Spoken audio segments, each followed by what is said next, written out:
पाकिस्तान पर पानी का शिकंजा कसने के बाद अब चीन भारत को धमकी दे रहा है कि वह ब्रह्मपुत्र नदी का पानी रोक देगा। लेकिन भारत ने अरुणाचल प्रदेश में जो महा प्रोजेक्ट शुरू किया है, उसने चीन की सारी चालें मिट्टी में मिला दी हैं। 1 लाख करोड़ रुपए से भी अधिक कीमत वाला सियांग अपर मल्टीपर्पस प्रोजेक्ट यानी SUPM अब चीन की नींद उड़ाने वाला है। पाकिस्तान तो छोड़िए, चीन को भी यह उम्मीद नहीं थी कि भारत उसकी नाक के नीचे ऐसा कदम उठा लेगा। यह सिर्फ कोई खबर नहीं, बल्कि वह सच्चाई है जो दुनिया की 2 सबसे बड़ी ताकतों, भारत और उसके पड़ोसी दुश्मनों के बीच चल रही एक खामोश जंग का हिस्सा है।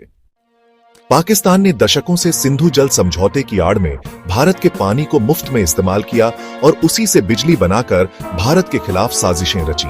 लेकिन अब भारत ने शाहपुर कंडी बैराज पूरा कर रावी नदी का पानी पाकिस्तान जाने से रोक दिया है। यह सिर्फ एक बांध नहीं, बल्कि उन हजारों हेक्टेयर सूखी जमीन के लिए जीवनदायिनी है जो अब लहलहाएंगे। भारत चिनाब और जेलम पर भी प्रोजेक्ट बना रहा है, जिनके बिना पाकिस्तान की 80% खेती और अर्थव्यवस्था ठप हो सकती है। यह भारत का जलबम है, बिना गोली चलाए पाकिस्तान की कमर तोड़ने वाला।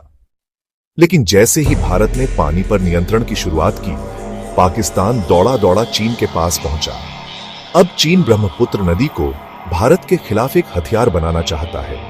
वह तिब्बत में यारलंग सांगपो पर सुपर डैम बना रहा है, इतना विशाल कि 3 गॉर्ज डैम से भी 3 गुना ज्यादा बिजली बनाए। लेकिन असली मकसद भारत पर नियंत्रण पाना है, पानी रोककर सूखा फैलाना या एक साथ छोड़कर बाढ़ लाना।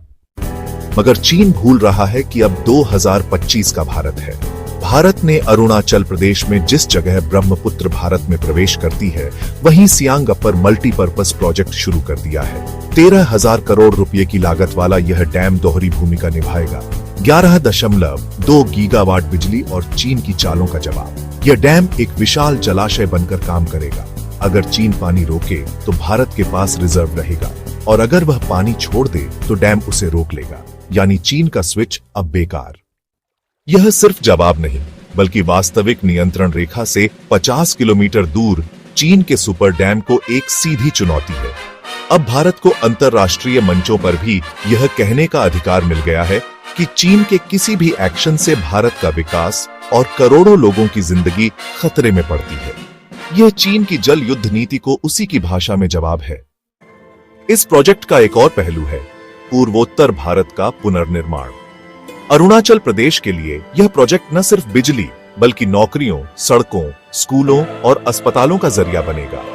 यह भारत की एक्ट ईस्ट नीति का आधार बन रहा है। केंद्रीय मंत्री किरण रिजिजू ने कहा है, यह प्रोजेक्ट अरुणाचल के विकास और राष्ट्रीय सुरक्षा की ऑक्सीजन है।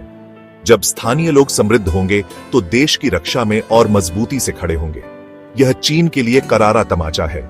जो अरुणाचल को तोड़ने की कोशिश करता है, भारत उसे जोड़कर दिखा रहा है।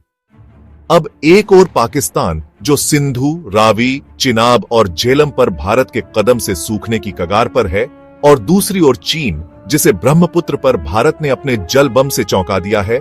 यह 2 अलग घटनाएं नहीं, बल्कि भारत की 2 मोर्चा नीति का हिस्सा है। एक रणनीतिक योजना जो भारत को एक साथ 2 दुश्मनों से निपटने की ताकत देती है। अब भारत रक्षात्मक नहीं, आक्रामक है। अब भारत बातों से नहीं, कार्यों से जवाब देता है।